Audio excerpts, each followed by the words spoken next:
In recent years, one of the fastest growing issues in sports has been debate between whether domestic violence or drug use should be punished more heavily within the NFL. This graph shows the number of suspensions from domestic violence and substance abuse from 2014 to 2016.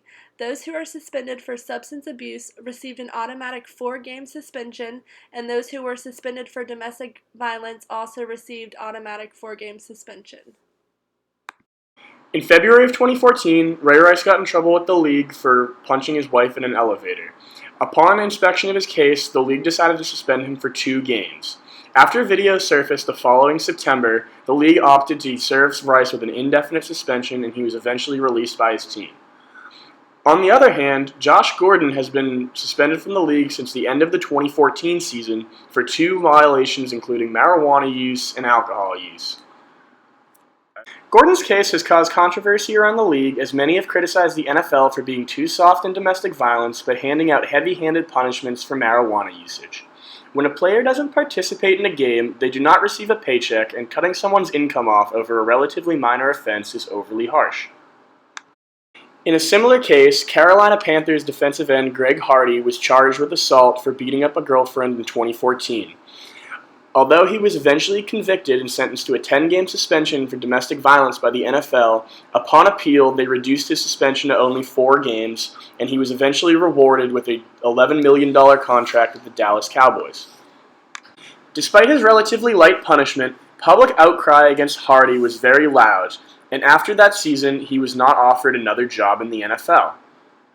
If public outcry is enough to get a player blackballed from the league, it is a legitimate question why the league still does not feel that domestic violence is worse than marijuana usage among players. In the following interviews, we asked students if they believe that domestic violence or substance abuse should be more harshly punished in the NFL.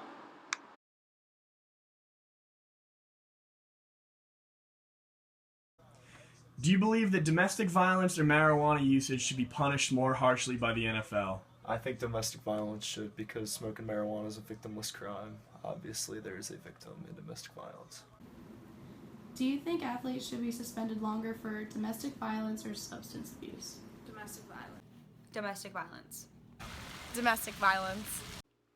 Various news media outlets gave their responses to NFL player suspensions. Here are a few.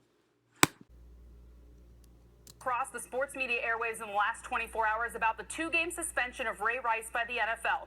I feel the responsibility to speak on this matter not only as a woman but as a public figure in sports.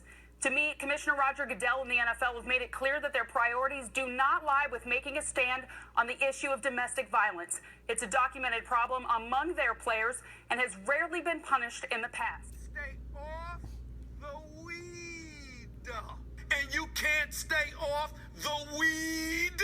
He ain't getting busted for using weed. In conclusion, we agree with the general consensus that domestic violence should be punished more severely than substance abuse.